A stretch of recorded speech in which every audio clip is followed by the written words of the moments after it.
नमस्कार मेरे प्यारे साथियों, मैं डीपी आज एक नए वीडियो के साथ आप लोगों के सामने।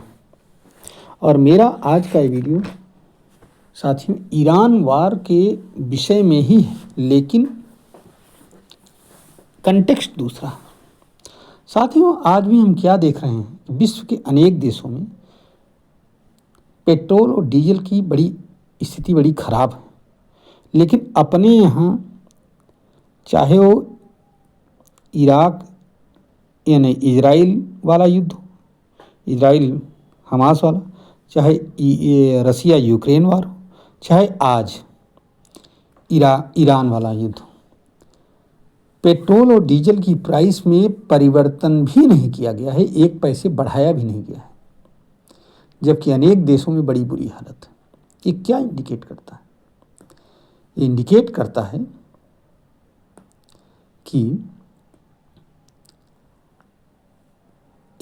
करता है हमारे देश के नेतृत्व की सफलता का। इसमें कोई दो राय नहीं। आइए जरा सा हम चर्चा करते हैं, इस बात को देखते हैं। अलग अलग मीडिया से हमने खबर लिया है कि विश्व के अनेक देशों में पेट्रोल और डीजल की कमी की क्या स्थिति है। सबसे पहले आइए फिलीपींस में देखते हैं। राष्ट्रीय ऊर्जा आपातकाल लागू है वहाँ पर। दफ्तर सिर्फ हफ्ते में 4 दिन खुलेंगे बस।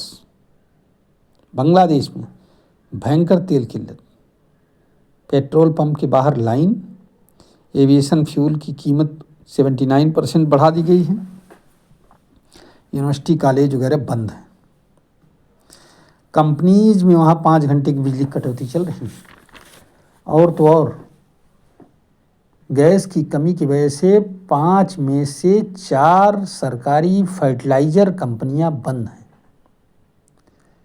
पाकिस्तान तीसरा कंट्री देखिए, 2 हफ्ते से फ्यूल की भयंकर किल्लत चल रही है जब से वार शुरू हुआ है। आधे कर्मचारी घर से ही काम कर रहे हैं, दफ्तर हफ्ते में 4 दिन खुलेगा बस। विभागों में ईंधन की सप्लाई 50% तक कम हो गई है सरकारी विभागों में।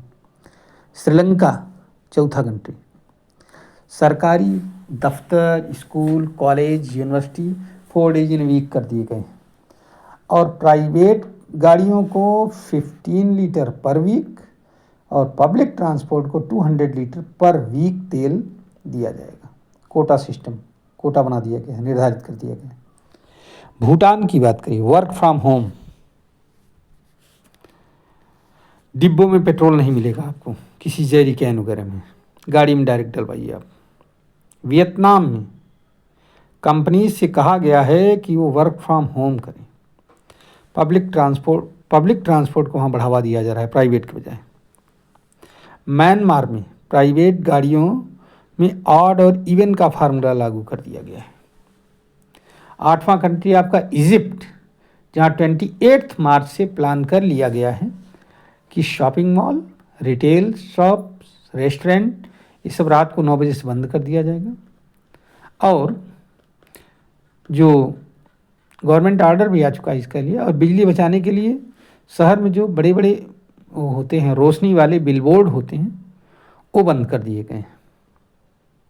साउथ अफ्रीका, हर व्यक्ति एक तय सीमा तक ही पेट्रोल और डीजल ले पा रहा है। स्लोवाकिया, डीजल खरीदने पर प्रतिबंध लागू है। स्लोवेनिया एक यूरोपियन कंट्री है, यहाँ पर भी प्रतिबंध लागू है। यही नहीं, यूरोप के कई देशों में प्रतिबंध लागू है या पेट्रोल डीजल महंगा हो गया है। विकसित देशों में आते हैं तब भी। न्यूजीलैंड में एविएशन फ्यूल महंगा होने से 1000 से ज़्यादा फ्लाइट्स रद्द कर दी गई। इसको 1979 का कारलेस डे पॉलिसी लागू कर दिया गया वहाँ पर। यही नहीं, युद्ध अगर शांत भी हो जाएगा साथियों, ये तो कुछ देशों की स्थिति मैंने बताई आपको, और यही नहीं, अगर युद्ध शांत भी हो जाएगा तो भी इस युद्ध में जो डैमेज हुआ है ऑयल रिफाइनरीज को, उसको बनने में, फिर से दोबारा चालू करने में, मान के चलिए आप कम से कम 6 माह से साल भर का समय तो लग ही जाएगा। बहाली में। ताइवान में आप समझिए माइक्रोचिप और नैनो चिप जो बनती थी उसकी सप्लाई प्रभावित हो गई है, क्योंकि इसको बनाने के लिए चाहिए हीलियम, और हीलियम आता है कतर से। कतर में उसी हीलियम के प्लांट में आग लगी हुई है मिसाइल अटैक की वजह से।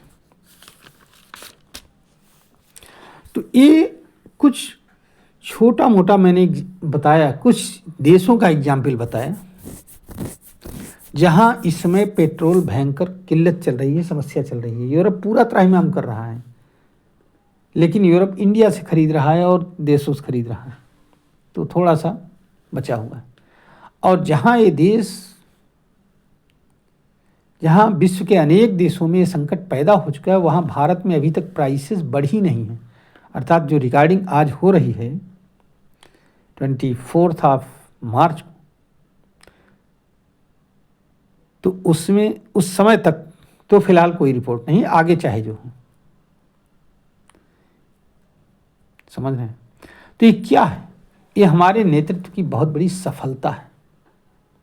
यही नहीं, पुरानी सरकारों के द्वारा खरीदे गए ऑयल बॉन्ड को भी इसी समय, ये मार्च 2026 तक अंतिम समय दिन था पे करने का, मार्च 2026, उसको 6 मार्च 2026 तक रिपे कर दिया गया, ख़त्म कर दिया गया उसको।